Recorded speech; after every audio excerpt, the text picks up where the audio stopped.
Good morning, everybody. My name is Ines, and you are watching Millennial Talk 2.0 on WCEG Talk Radio Network. And I have a very special guest today. As always, you know I come with the fire when we have guests. And I do want to remind you that the views of this show do not reflect the views of the WCEG network. And also, we are now streaming on your Roku as well as on 12 podcasting platforms. So, whichever one is your favorite, we're probably there. So, just go ahead and type in WCEG network. And not only will you find this show, but you will find all of the other shows that are on the network with amazing guests from all over the world. So, today's guest is Marcus Smith, aka the signing model, and we will be discussing his book as well as his life. We want to get to know him a little bit better today and understand him more as a relationship guru. However, Marcus is hard of hearing and he uses ASL. So this broadcast will happen in ASL as well as English. First, I will sign the question, then I'll ask in English. I'll ask in English, and Marcus will respond in the way that suits him best. Okay, let's get started. I'm thankful. Thanks for having me. I just want to say thanks for the WCEG network and thank you, Ness, as well. So happy to be here.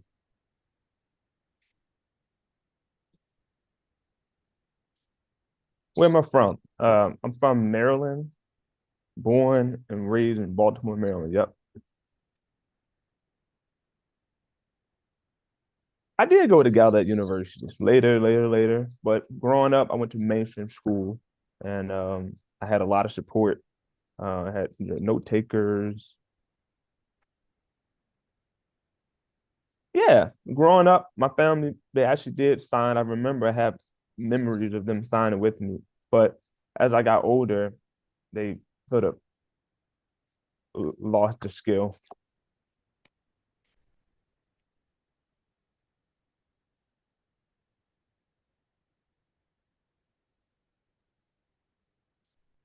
How was your experience growing up? Were you the only deaf in your family, or hard of hearing in your family, or were there others? Yeah, so growing up, most of the time was just me, but I actually have one deaf cousin on my mom's side, and I met him a few times, but he lived in New Jersey.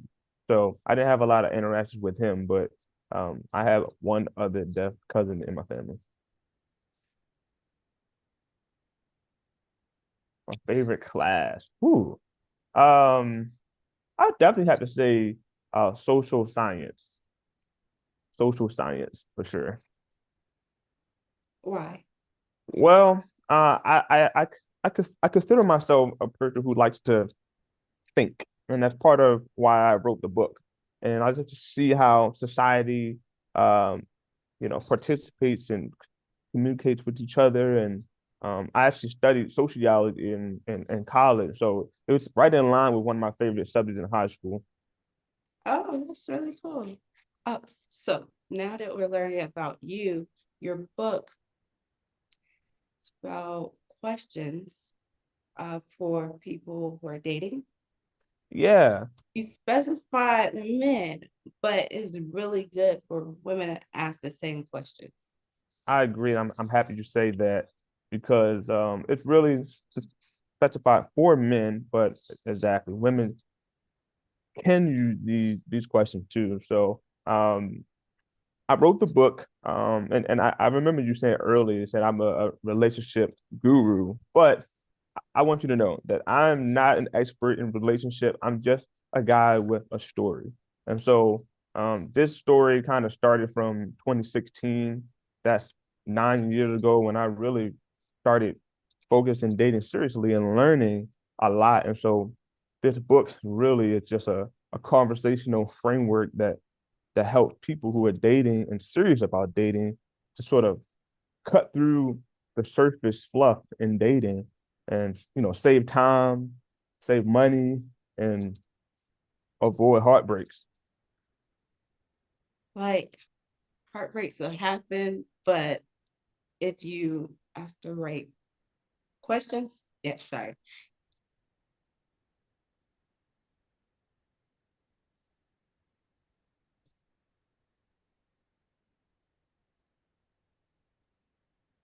Exactly. Sometimes Open. if you ask the right question, you get the right answer. So Right. it's not foolproof, but it helps you sort of narrow and you send a signal to the person you're talking with that what kind of person you are.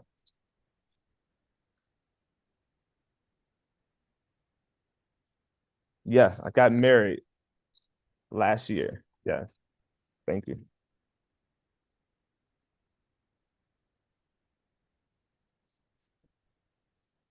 We dated for 4 years with one short break.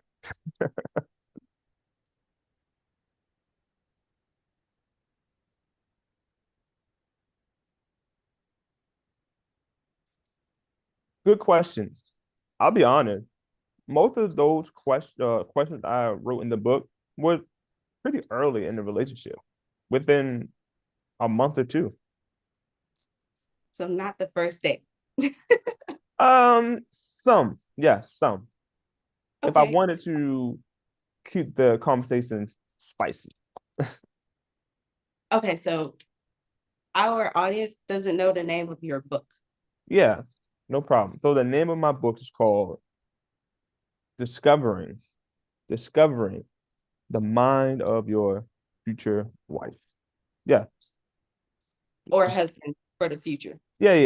The Exactly. flip side. So you said, um,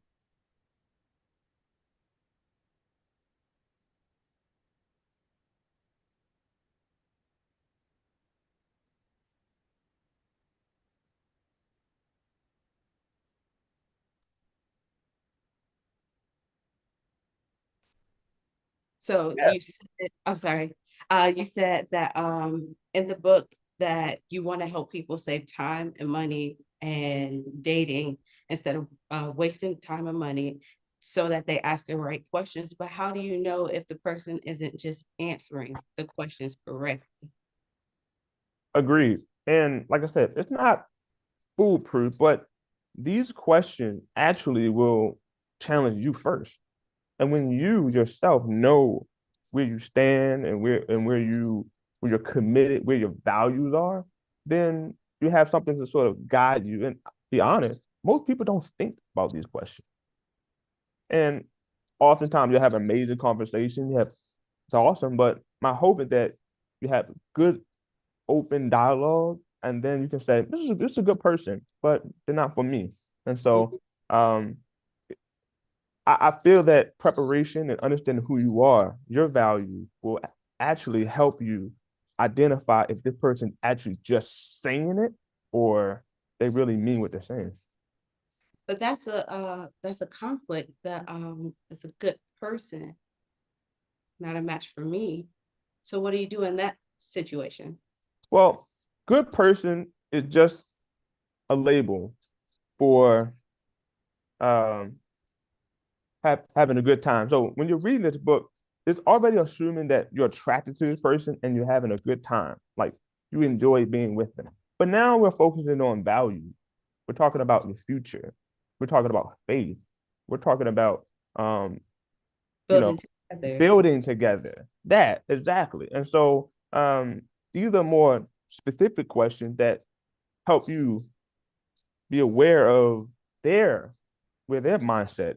And so you can make a good judgment and say, nobody's perfect, of course, but I see where I can grow. I can grow and build with this person. Quick question. Do you use this for Christian? Mhm. Okay. So your book is for Christian people, This usually, right? this book is definitely with a heavenly perspective. I won't say for Christian people. I would say it's definitely from a heavenly perspective of a Christian for sure. Okay. So if one person,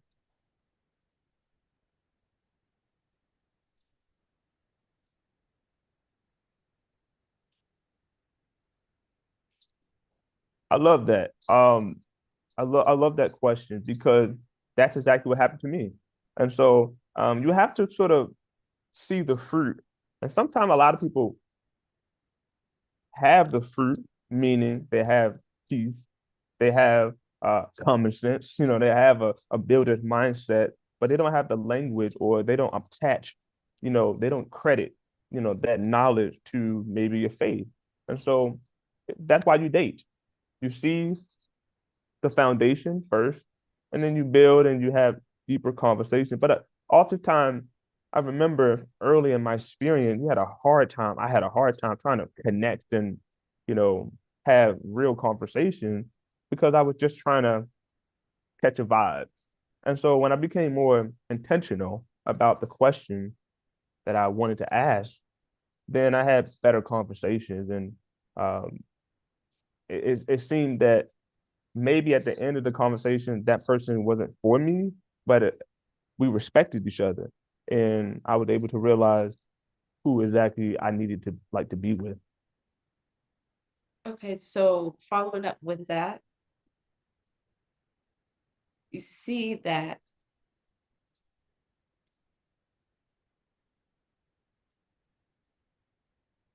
do you continue to be friends with that person, or are you just Sometimes you can still be friends with that person, meaning you may see them on Facebook, Instagram, hello, it's a hi and bye. But sometimes you say, wow, I respect your opinion, your perspective on life. But I don't agree. I don't want that a part of my life. And so when you just cut through, like I said before earlier, you cut through, you save time, avoid the fluff, and you can have a respectful dialogue about, your worldview, but more importantly, where you want to go. And I talked about like purpose, understanding yourself, how you want to fit into someone else's vision, and vice versa. And so that's how you are able to say, this is someone I want to invest in, not just emotionally, but financially. Um, and so that's important.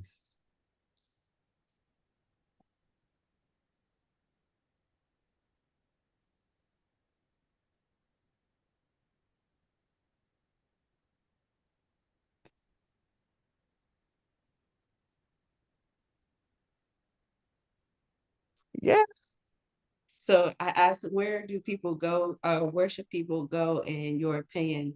Because in the past, some men said they would go to church to meet the right woman, or women said they'll look for men in the church, but that might not necessarily be the right person. yeah. I don't think there's a right place to find your wife or your husband. I do think there are better and best places to go, but I think the Well, important um there's some single women who's watching, like, where? well, I mean, you know how people say, you might read articles say the supermarket, you know what I mean, the libraries, church, that sort of thing. But the point is that you have to be chasing something first yourself. And that's where you'll find the person that's important for you. And so So chasing something like meaning for meaning yourself, or a person, like searching for someone. searching for something for yourself, meaning your purpose, your internal life goal. It could be school, or it could be a specific ministry, or it could be something that you feel like is higher than you. Maybe God called you to become a writer, or produce something. And while you're building and working and learning and growing, I feel like the right person is going to be revealed. But first, you have to be focusing on what God told you to do, instead of just kind of wondering. I like how you said it was about the purpose. Do you use this for purpose? Meaning, okay.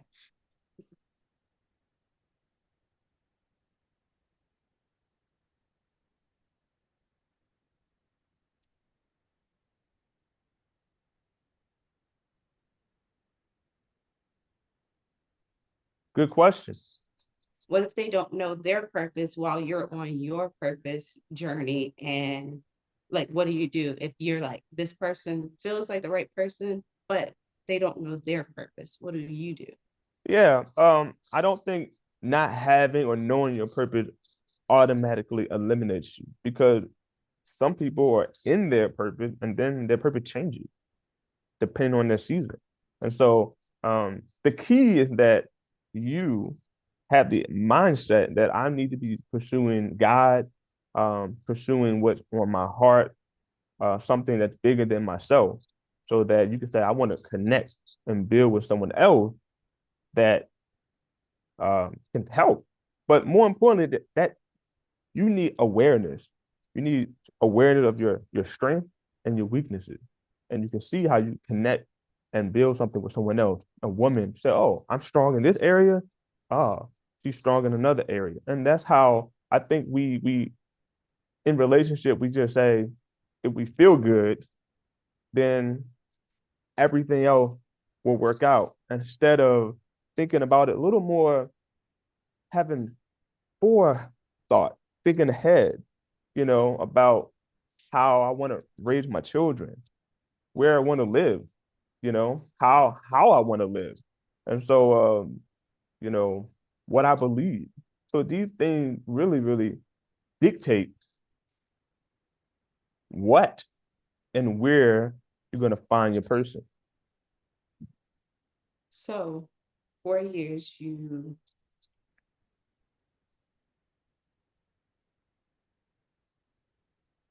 so 4 years ago, you started dating your wife, but 4 years ago, you aren't the same man.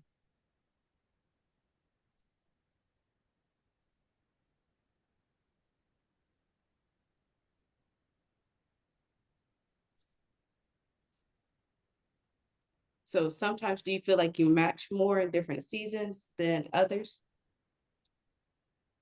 Yes. In the beginning, um, we match, but in different areas that made me hopeful. But later, once we had trust, and more so when she came trusting me more, I felt like she opened up and became strong in areas that I wanted her to be strong in, and then vice versa.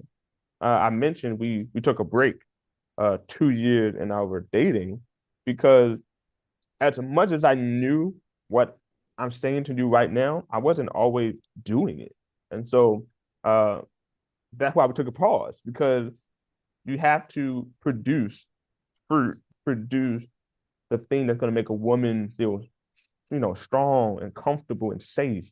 And so sometimes you got to take a step back, like Steph Curry. You know what I mean? Give yourself some space so you can build yourself up, so you can move forward. So I like that, to take a step back. But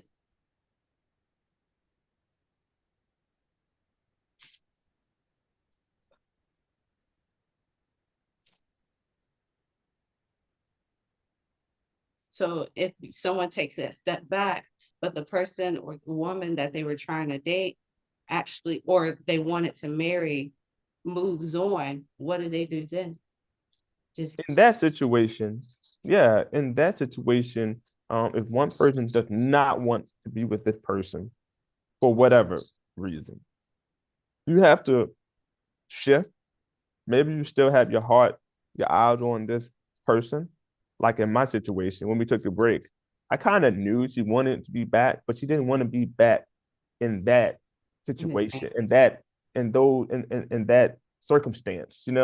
So you just gotta put your head down, roll your sleeves up, and focus on what's important. Because there's a phrase, you can't push, the cart before the horse. And so sometimes we do that in relationships because we want the pictures, we want the feeling, we want everything to look and feel good. But if you haven't done the work, internal work, then it will crumble eventually. So say,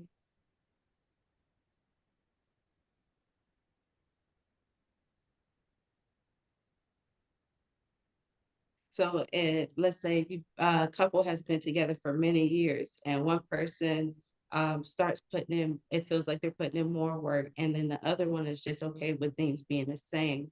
What should happen in that situation? Should they stay Yeah. together or That's why one of my questions is, what is your purpose? What does dating mean to you?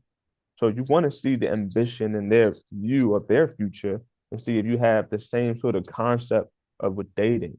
Um, there's a season when you rest and you enjoy your work, but there's a season that you always want to elevate every year, and that doesn't mean money. It just means your mindset, your peace. You know what I mean? Your relationship, your closeness. So we're never having sort of a, some people would say, a growth mindset. You always want to have that. And if you find someone who's not okay with just settling, just comfortable, because I feel like when you're comfortable, that's when problems happen. That's when problems happen, when you're comfortable. So you find a peace when you're building and growing. It will be challenging either way, but my dad was in the military, and he always would mention, like, you know, the formation, like the men would be in a line and they have to touch the shoulder and sort of, you're protected when you're moving. You're most safe when you're moving. There's a phrase that say, don't be a sitting duck. If you're standing in one place, you know, you're vulnerable, you Yeah, know? you get distracted. Yeah. You're not pursuing purpose. You're not you don't have an idea for what's next. And like I said, very, very hard, but you got to sit down and you find somebody you love and say, hey, what are your goals? What are my goals? And see how we can align those things. And sometimes one person is more the support and one person is not. And it flips. Sometimes you're you're you're on a ball at the same time, So that's what I feel like the question sort of asks a direct question without saying something that would make you feel like it's being rude or too forward. You want to know where their heart is, and if you ask in a conversational way, normal, not like a question, like an interview, and just let it flow. But you was like, oh, okay, I want to know these things. Um, it will show up what they really value, what they care about. So today have dating apps. So how do you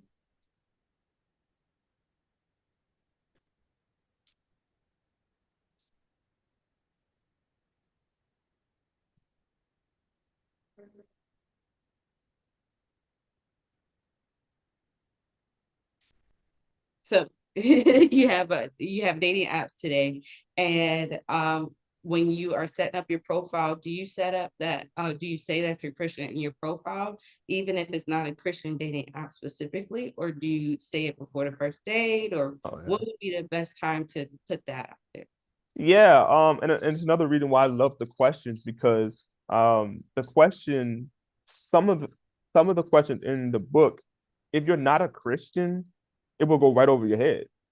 And so, and if you are a Christian, you might feel a little tension. You might feel a little, oh, I didn't come for this. But at the same time, a real man is going to give you that space to share with no judgment. But at the same time, I feel like the question that we set our dating experience lets people know who they're dealing with. And so it eliminates people who are just here for fun, or maybe a person who's not really motivated in that space in their life. And so to answer your question directly, I think it's okay to put it in the bio or whatever, or you could just simply have a conversation and let those conversations lead to them revealing, oh, I'm I'm a believer, and based on what they say. And again, nobody's perfect. Um, it's just a filter. That way, you know, I would rather have someone who understands and knows than a person who doesn't know, not trying.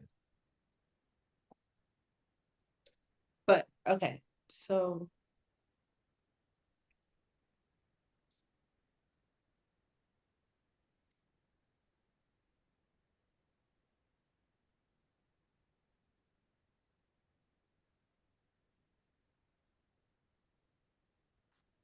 So like, what if someone say that they know the answers to those questions, but more so in the concept of they have more of a spiritual relationship that doesn't necessarily follow the Christian faith, but they're connected to the creator and source. So they use different words. Is that a problem? Is I that met I met a lot of women like that, and honestly, part of the reason why I wrote the book is because I felt like I wasted a lot of time by just judging. And I said judging. Uh, I think it's important to make a critical decision, a smart decision. judging? Yeah, make a decision based off of the knowledge you're getting. I waste a lot of time. Oh, good person, and I realized then a real situation came up. Ooh, and their opinion, their belief really showed up, and I was just like, I felt like I was lied to, hoodwinked. I was like, whoa, wait a minute, and so I had no one to blame but myself because I didn't filter, and I emphasize no one's perfect, but um, if you are a Christian who want a good man or woman, you want someone you can walk with.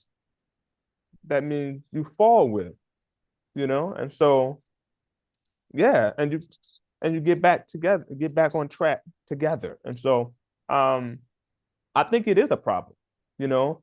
You have to kind of, it's based on the situation, of course, but the words that the conversations, the kind of conversations you have will reveal where you're going. And so man, there's so much more I could say about that, but it's a lot. You want to be gentle enough to hear and understand people, but at the same time, you don't want to um, capitulate so much that now you're going against your own values. Uh, so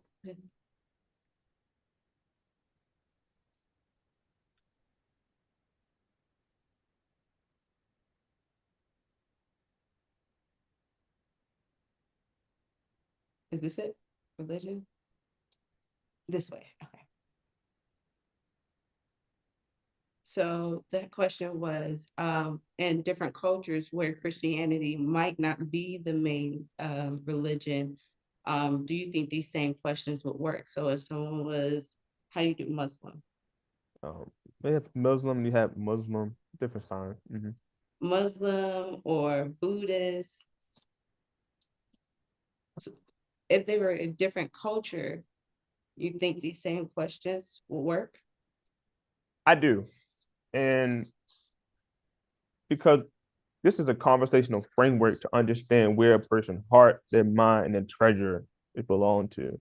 So maybe, like I said earlier, maybe they don't attach or give credit to the information to maybe God of the Christian Bible, but you can see that their values are attached to something that I would agree with when it comes to a moral like standard. So there are some people who marry who have different religion. I've never experienced that, but I will say that I believe that in that situation, it could work. Um, I've seen it happen, and also Scripture talks about that same thing.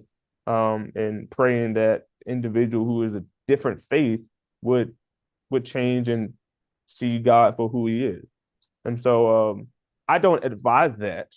I would not advise that.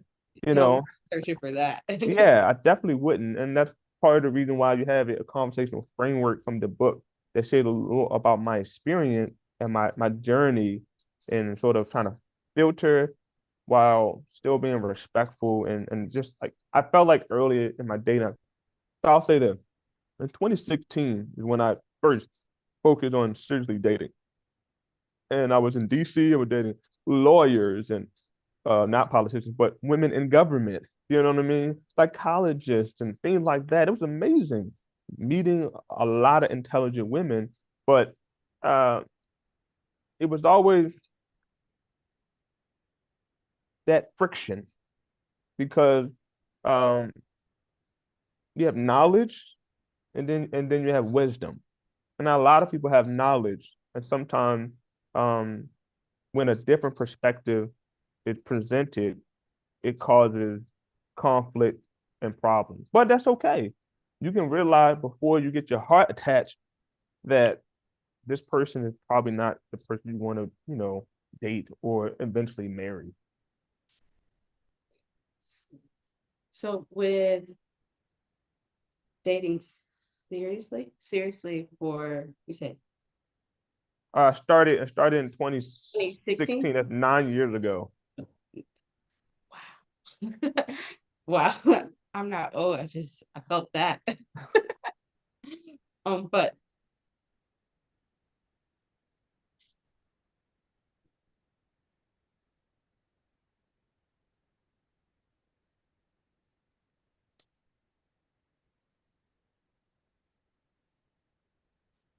so what Yeah, happened to those women that may have fallen in love with you when you were seriously dating? Because you're saying the right stuff, but they fall in love with you. You just would be like, heartbreak.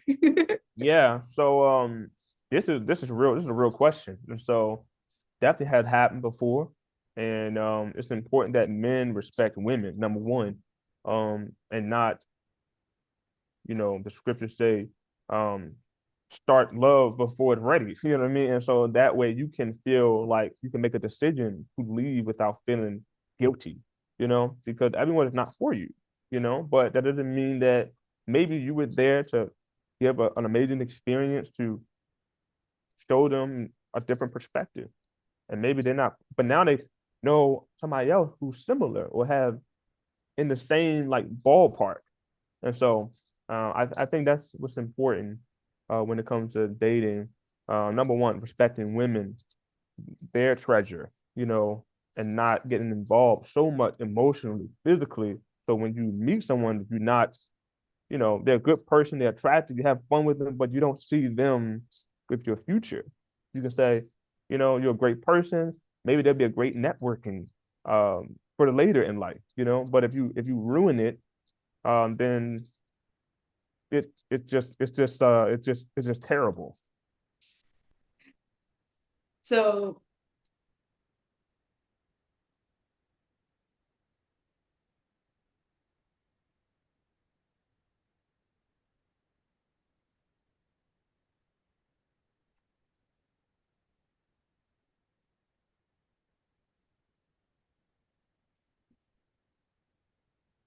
So where is more likely the better place for these conversations to happen? Like for the single women who are watching and they may be dating,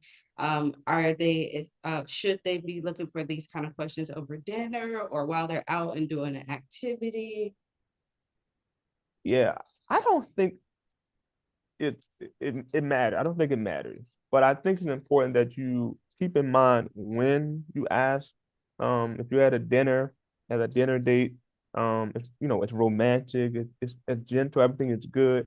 Maybe you would ask another question that's not so direct and that make you think too hard, But Yeah. yeah, yeah, you want to lead up to it, but at the same time, you gotta if you feel confident about this woman, you feel like, oh, I think, she likes these kinds of questions and conversations, then go for it. Sometimes, people are shy and you build up to it. But I'll be honest, for me, I never built, I went on a date and number one, to make sure I was attracted to the person, make sure I could have fun and laugh, felt comfortable.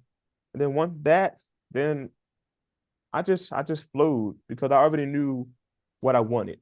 And so I just wanted to make sure that this person wasn't like a time waster, and and here's the other side of that is that you as an individual have to make sure you're ready, and then the book talked about that, um, what men can do to be prepared, you know what I mean, before they even get into the dating, space. Oftentimes, we already know we're not ready, but we want to go on a date.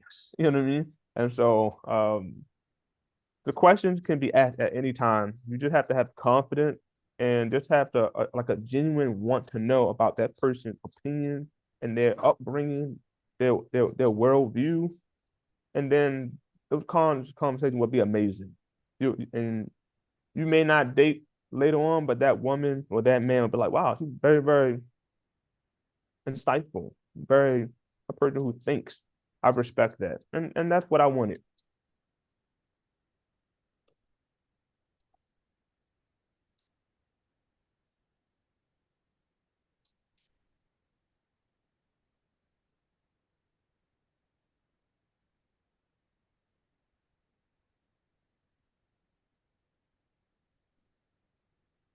So you mentioned about how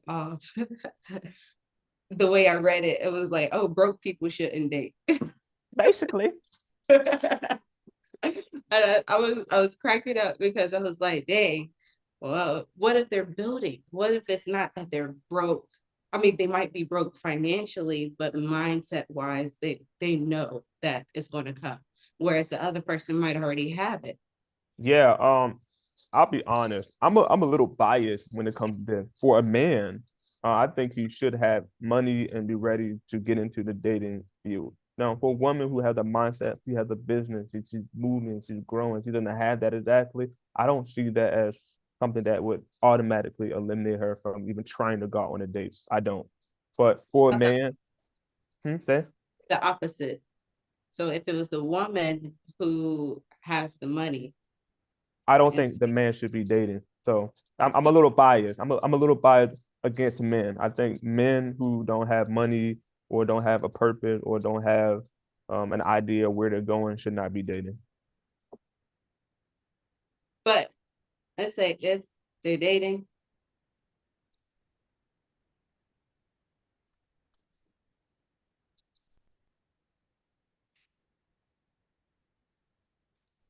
Um, at the end of the so yeah, if you want to change because they've been dating for a while, they've been going, everything's smooth. What should she do? Like at some point it becomes a conflict. Let's say they've already gotten married. What happens then?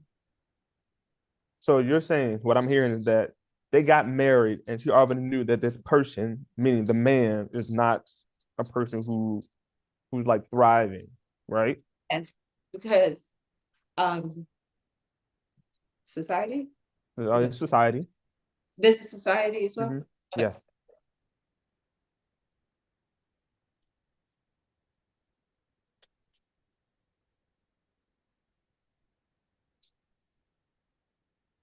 So for a society has this kind of notion that women, for them to be fully valued and important, they should be married. So here's a guy that she does like, he treats her nice, but he doesn't really do anything for her financially. What should she do? Because now he said, let's get married. And she's like, oh, somebody else. So in that, Yeah.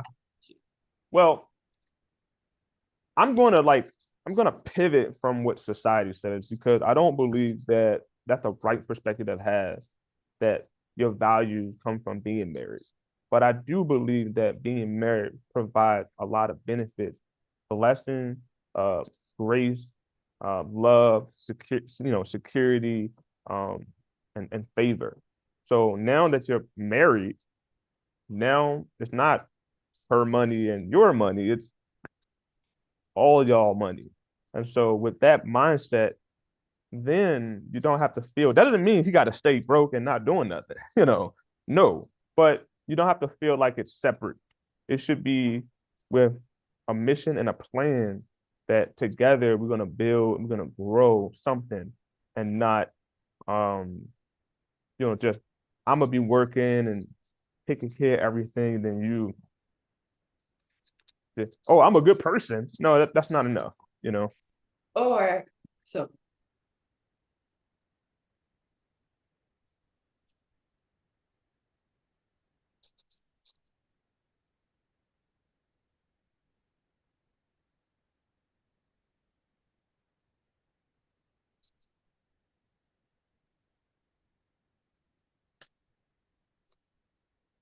I had a friend who experienced that. So they ended up divorced. I'm sorry, I didn't even talk about that. Okay, so the question is, the woman, let's say she has the money, and Yeah. she's in her bag, she getting it. And he has a job, but he feels like we have enough money, we have everything we need. And she's like, no, I want more. So for them, they ended up divorcing. But what about the like in this situation? Because I know plenty of women that probably are already married and they're like, dang, I thought that we were on the same page. In this case, on the other side of it, now that you're a married man, what happens if your wife says she want to chill? We good, we got enough money, we doing it. Like this is the life that we wanted. Right. But you're like, no, I want more, or she wants more, and you're like, ah, we got enough. Okay. So there's two things I want to say. Number one, I would first identify whether the husband or whoever's making less money is content or they're not maximizing their full potential. Now, if they're maximizing their full potential and the other person is like, hey, I want more, then it's the problem.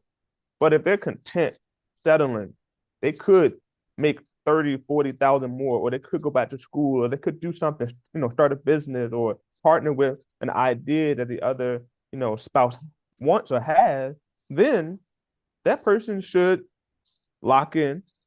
We're building, we're growing, we're trying to always elevate. Doesn't always mean money, but in peace and our prayer life, and the closeness and all those things. So that's the first thing I would say. Let's identify whether are they maximizing everything that God had for them, or they just trying to avoid problems, avoiding like struggle. The second thing, um, what was the second question to say? I would say for you, now that you're a married man, Yeah, what do you do? Like yeah, if your wife wants to chill or you want to chill and the other person feels like, no, there's still more for us to get. right. And Like, so, well, in the perspective of kids. So oh, like okay, you kids. have enough to get started with starting our family. Ooh, okay, like What do we kind of. do? So I'm gonna answer what I was going thinking first, and then I'll switch over to the children part. So, um, that's why the book is amazing because it leads and set sort of the foundation even before you get here. That I'm a person who's ambitious. I'm a person that I feel like God or I have something inside of me that's special and I want to do something. They already know that you know you're a person who takes risks. Who wants to make a big impact wherever that could be. So that person already knows even before getting married or should know, should say that this person wants more. Now you're in marriage and you already somehow y'all get disconnected on that vision, then I think that person should get in line, and it got to be something that you both agree. Now, but when it comes to children, it becomes even more complicated because maybe you two have a good life together, but now you add children. Now that's another expense, and I take the same uh concept of and the same belief system of as a man should have things in order before he tries to get into it. Now, you're married, so it ain't nothing. You can have sex, you can do whatever you want. But if you have a kid, now you have to think about the future. And so it's definitely important because children and money and other things are big stressors on relationships. And so I've only been married for 5 months. A lot of amazing time already, but definitely many, many questions should already arose to think about the future, how you want to live and what you want to do. So it the easy solution is conversation, discussion, but at the same time, someone has to have like a vision, a mission that is kind of set and see how we can get back to those values, those belief systems that we feel like we're not being used or we're not like doing what this person wants and I'm not getting what I want. So that's kind of like the goal. Okay, so let's see.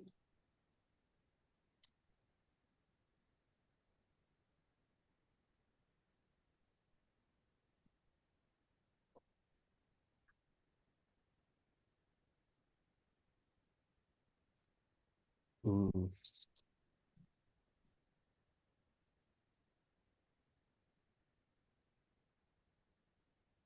So let's say there is one of the people in the relationship, they have the vision.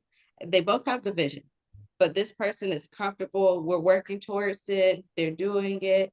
And the other person feels like, oh, we're still working towards the vision, but my job that'll help us accomplish this vision requires me to move. Mm, And if we move, we'll be able to afford to have the kids that we said that we wanted in the beginning. mhm. So how would that work? Do they both move, or do what would you do in that situation? Well, that would be really, really challenging. And my wife is in the military, so luckily she's in reserve now, so she won't be moving anywhere. So one thing that we had discussed, like, hey, you know, I love Maryland. I don't want to leave, you know what I mean? But sometimes people in the military, they have to leave because of order. But thankfully, we don't have to deal with that. So I think that it all goes back to values. So do you as a couple value comfortability, or do you want to push, suffer, meaning sacrifice comfortability for your goal to be reached sooner? So in a situation, the two would have to make a decision. Hey, I don't want to leave, but we both made a commitment to have children by age whatever, or we wanted to save X amount of money by whatever. So if we both agreed on that goal and we have an opportunity that will hit that, then we already made the decision. It's already been made because we already agreed to what the goal was. So your wife, just as example, example.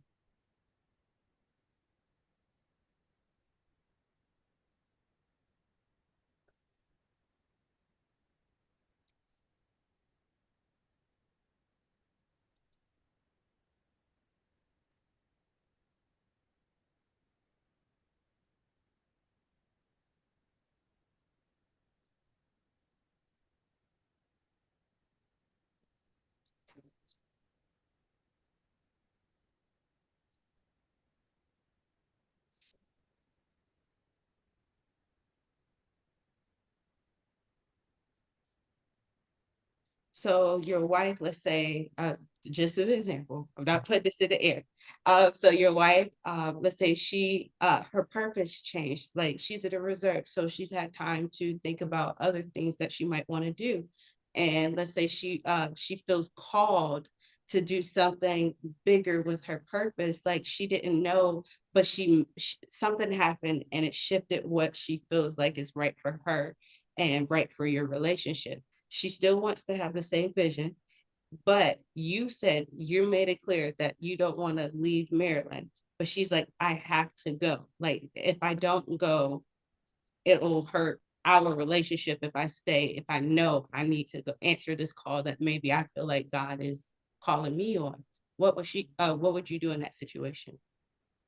Yeah, that's a good question, and I wish we had Dr. Phil here, but Well, you are but I feel like what I said before. Yes, vision, purpose changing in different seasons, but you have to identify where that sort of knowledge is coming from. Is it it's sort of an ambition that goes away from the agreed vision? Is it I want to do something different because I don't feel like I'm good enough. I need a win. I need to feel like I accomplished something, Or um you gotta identify what do you feel like missing to deviate from the agreed vision to be able to say, is this me? Or is it actually God saying we should do this? And so once that's clear, I find it oftentimes that you see on social media talk about, uh, you know, high value men and strong women, blah, blah, blah. I feel like um, ego and abundance of excessive ambition, like it just ruins relationships because we as an individual are getting our identity, our confidence in the thing that we do. And so instead of thinking about our work and where we are together as, a ministry or a vision in itself and how we can impact together.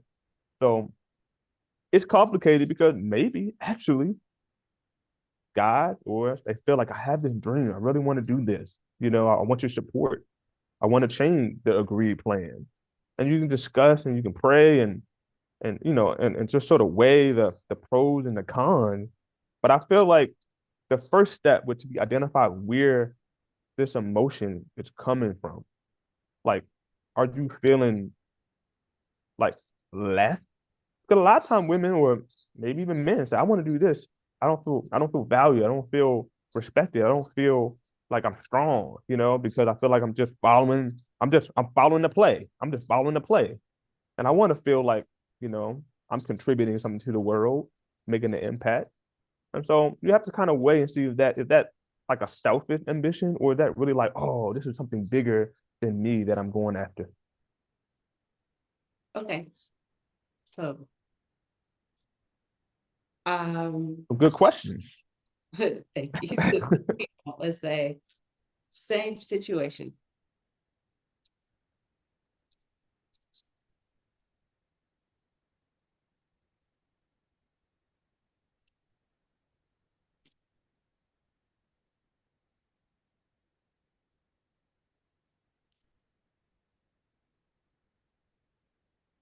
Mm.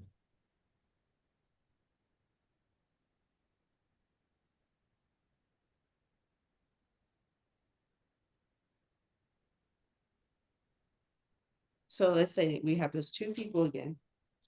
Because I mean that was really good. I want to continue with that. So this person, they feel like let's stick with the original vision, and but they're working and it's not getting anywhere, like no progress is being made and Mm. many years has passed.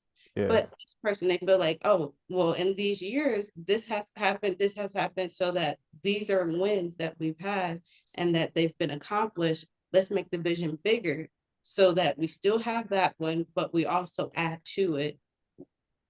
What do you think would be best for that kind of situation? Yeah. I feel like I could speak to this a little more. And whoever is asking the question, amazing. Thank you. I feel like you have to be sober enough to understand, hey, this is my dream, but it's not my purpose. You know, this is my hobby, but it's not the thing that's gonna make me money. It's just gonna sustain my life. And so that's why you have a wife or a husband that say, hey, honey, I wanna just gently speak facts to you, you know, and you have that trust in that relationship to say, hey, I trusted you, I followed you, I supported you, but the evidence must show up, at a specific time. So it's almost like your cousin who want to be a rapper and he's been going at for 10 years. Like, hey, you gotta stop, man. It's not happening. You know what I mean? So it's the difference between your hobby and your purpose. Your purpose, I feel like, and you will see exponential growth and production and fruit from it. It will be hard, may take some time, but you're gonna see something thrive. I can give an example for myself when it comes to modeling. I love modeling. But modeling doesn't pay, unless you're like in New York and California, which I could and I have done it. But there's something you have to kind of weigh and say the value, the cost benefit of doing something that makes you feel good, but other people are suffering or carrying, and you can only do that for so long. So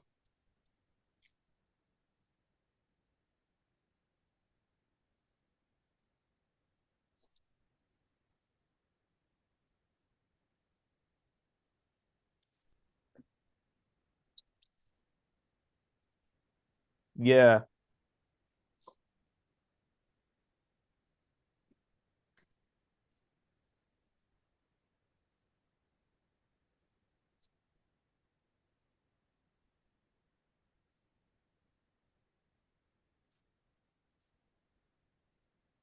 So let's say your wife, while you said you haven't been modeling in New York since you've been married, right? Right. Okay, so let's say you go to New York and you think that they paid you well, and your wife is like, no, you need to ask for more. What do you do with those kind of like career conflicts? Um, Honestly, I love that. I love that my wife said you deserve more. Not in relation to modeling, but just my regular job. You know what I mean? Ask for a raise. You know what I mean?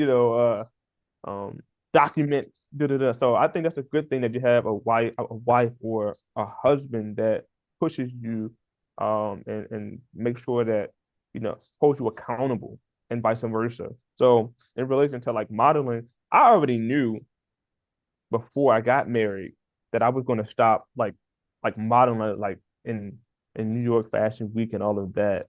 I will do photo shoots that are paid for, you know, products and things of that nature. But I felt like the fashion show, just that world, being married, I didn't feel like it was congruent.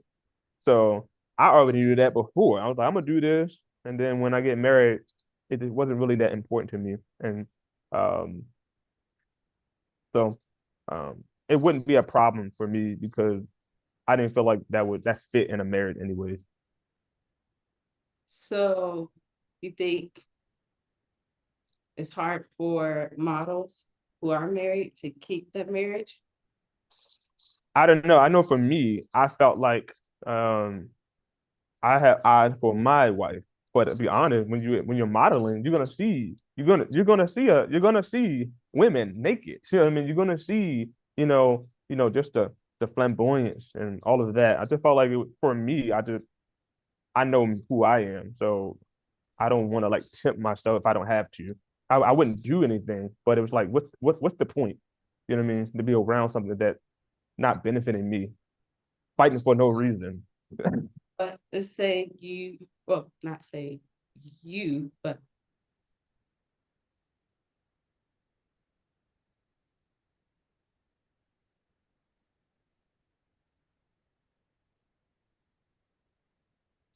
Mm. Yes, so I asked, is it hard to balance the Christian perspective if someone is a model, male or female? I think so. I think so. Um, Many people ask me, why do you model? I said, it's fun. And I'm noticing that anyone can be a model now. I said, it's not really about what you look like anymore. It's about your platform, it's about your story. So you use modeling as a way, an entry point to meet people, learn so you can share your story for a positive impact. And that's what I feel like I did. Um, my life definitely have changed, and definitely would like to get back to some modeling, some campaigns, some photo shoots. But um, just the scope of modeling the world, in my humble opinion, I feel like it doesn't really.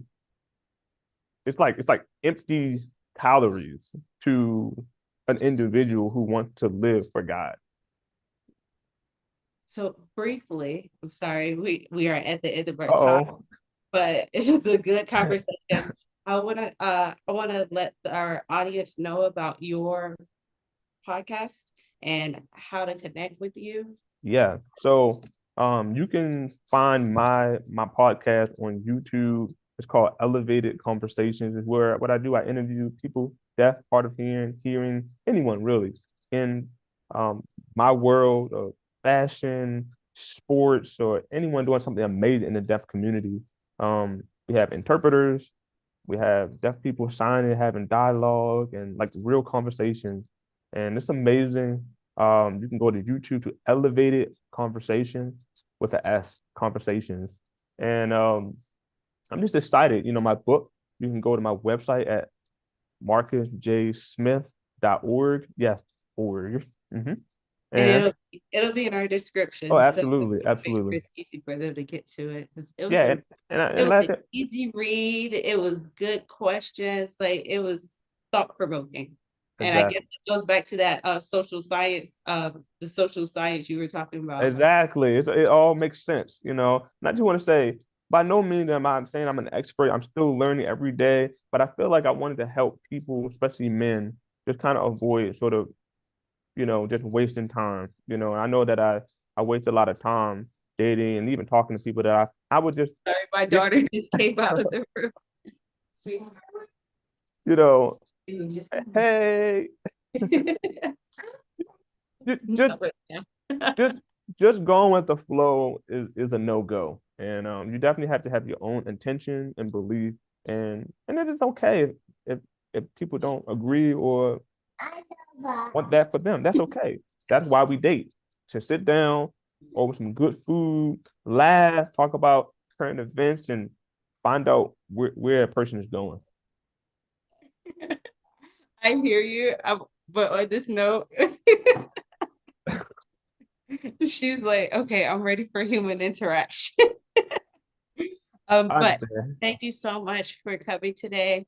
I look forward to sharing this out because this was some really good conversation. I want to go ahead and send you this information so that you can send it to the people in your network because this was an amazing interview. Thank you so much for coming today.